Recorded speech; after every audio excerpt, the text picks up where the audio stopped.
हर इंसान को जन्म मरण के चक्र को जान लेना बेहद आवश्यक है, क्योंकि मनुष्य के जीवन का मात्र एक ही सत्य है और वो है मृत्यु। क्योंकि जिस इंसान ने इस दुनिया में जन्म लिया है उसे एक दिन इस संसार को छोड़कर जाना ही है, और यही इस दुनिया का अटल सत्य है। लेकिन इस बात से भी नहीं न करा जा सकता कि हर इंसान अपनी मौत से भयभीत रहता है। अर्थात मनुष्य के जीवन की अटल सच्चाई से भयभीत होना इंसान की वर्तमान खुशियों को भी खराब कर देता है। इसलिए किसी भी तरह का डर नहीं रखना चाहिए। मनुष्य का शरीर महज एक कपड़े के टुकड़े जैसा है, अर्थात एक ऐसा कपड़ा जिसे आत्मा हर जन्म में बदलती है। अर्थात मानव शरीर आत्मा का अस्थायी वस्त्र है जिसे हर जन्म में बदला जाता है। इसका आशय यह है कि हमें शरीर से नहीं, उसकी आत्मा से व्यक्ति की पहचान करनी चाहिए। जो लोग मनुष्य के शरीर से आकर्षित होते हैं या फिर मनुष्य के भीतरी मन को नहीं समझते हैं, ऐसे लोगों के लिए गीता का यह उपदेश बड़ी सीख देने वाला है, क्योंकि वे ज्ञानवादी नहीं बन सकते।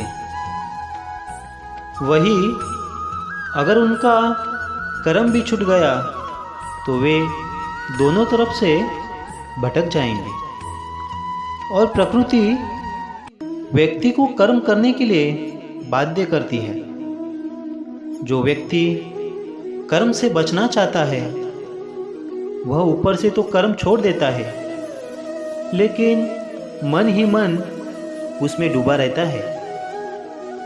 जिस तरह व्यक्ति का स्वभाव होता है वह उसी के अनुरूप अपने कर्म करता है।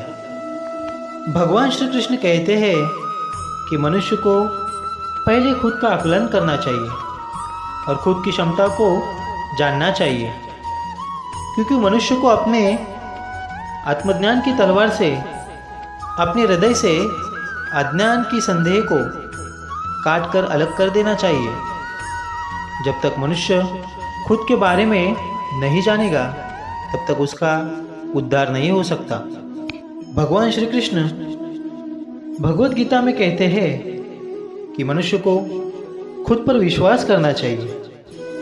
हर मनुष्य को खुद पर भरोसा रखना चाहिए। जो लोग खुद पर भरोसा करते हैं वो निश्चय ही सफलता हासिल करते हैं। वही इंसान जैसा विश्वास करता है वैसा ही वो बन जाता है। मनुष्य की इंद्रियों का संयम ही कर्म और ज्ञान का प्रतीक है।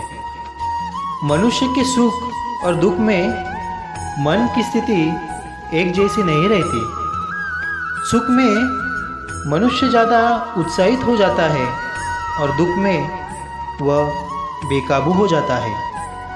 इसलिए सुख और दुख दोनों में ही मनुष्य को अपने मन की स्थिति को स्थिर रखना चाहिए। वही जब मनुष्य सभी सांसारिक इच्छाओं का त्याग करके बिना फल की इच्छा से कोई काम करता है तो उस समय वह मनुष्य योगी कहलाता है। और जो मनुष्य मन को वश में कर लेता है उसका मन ही उसका सबसे अच्छा मित्र बन जाता है। लेकिन जो मनुष्य अपने मन को वश में नहीं कर पाता है उसके लिए वो मन ही उसका सबसे बड़ा दुश्मन बन जाता है। जो मनुष्य अपने अशांत मन को वश में कर लेता है उसको परमात्मा की प्राप्ति होती है, और जिस मनुष्य को ज्ञान की प्राप्ति होती है उसके लिए सुख दुख, सर्दी गर्मी, मान अपमान सब एक समान होता है।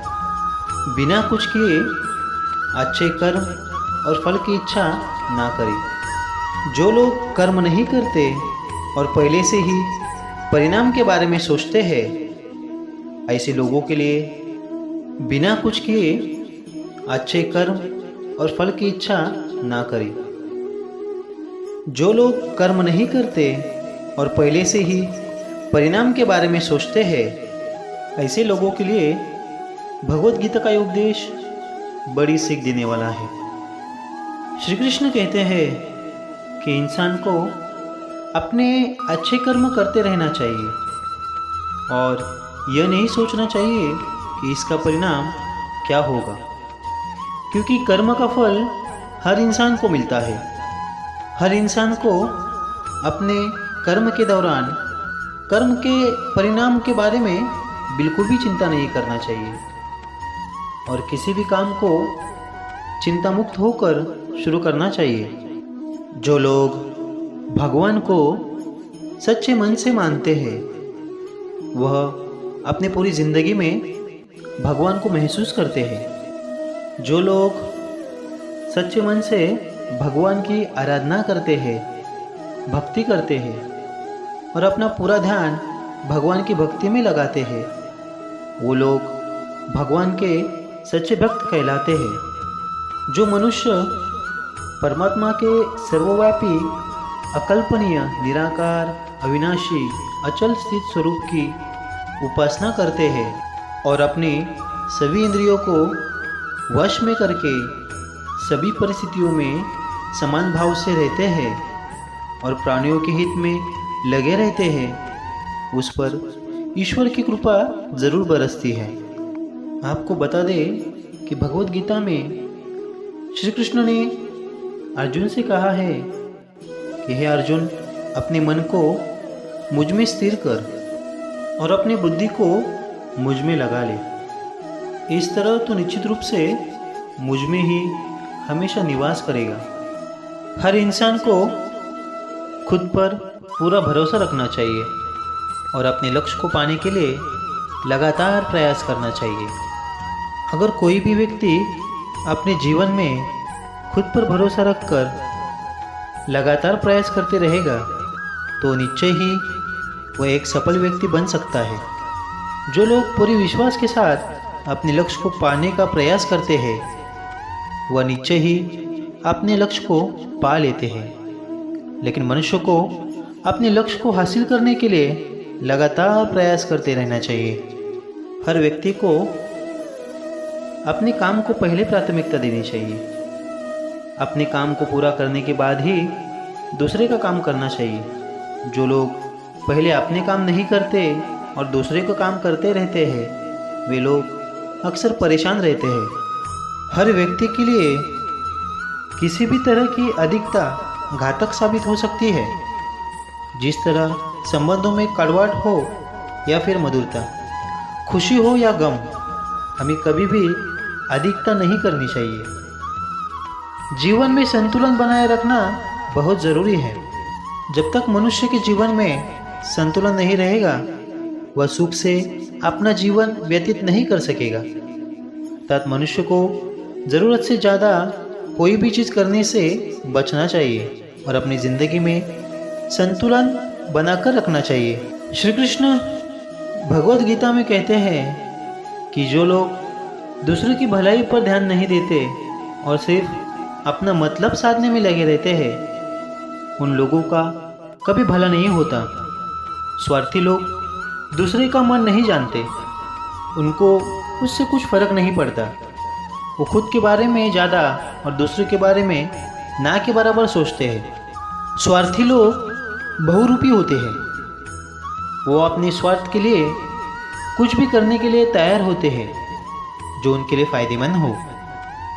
आप गौर से देखेंगे तो वो जब बात करते हैं तो वो दूसरे के मन के बारे में नहीं सोचते, सामने वाले व्यक्ति को बुरा लगे या नहीं, उसे उनको कुछ फर्क नहीं पड़ता। आपको बता दे कि इंसान का स्वार्थ उसे अन्य लोगों से दूर ले जाकर नकारात्मक हालतों की तरफ धकेलता है, जिसके चलते व्यक्ति अकेला रह जाता है। स्वार्थ शीशे में फैली धूल की तरह है, जिसकी वजह से व्यक्ति अपना प्रतिबिंब नहीं देख पाता। जिन लोगों में शक या संदेह की आदत होती है, या फिर जो लोग ज़रूरत से ज़्यादा शक करते हैं, उस व्यक्ति के लिए शक दुख का कारण बनती है। क्योंकि शक करना एक ऐसी आदत है जो कि मजबूत से मजबूत रिश्तों को भी खोखला कर देती है। शक करना मतलब खुद के जीवन को मिटाना है। शक की वजह से खुद का मन स्थिर नहीं रहता, वो हर वक्त शक के नज़रिए से देखता है। तो दोस्तों, हमारे प्रेरणादायी और आध्यात्मिक वीडियोज़ आपको कैसे लगे कमेंट्स में ज़रूर बताइए। और ये वीडियोज़ अगर आपको पसंद आए तो अपने चैनल को सब्सक्राइब, लाइक और शेयर ज़रूर कीजिए। धन्यवाद।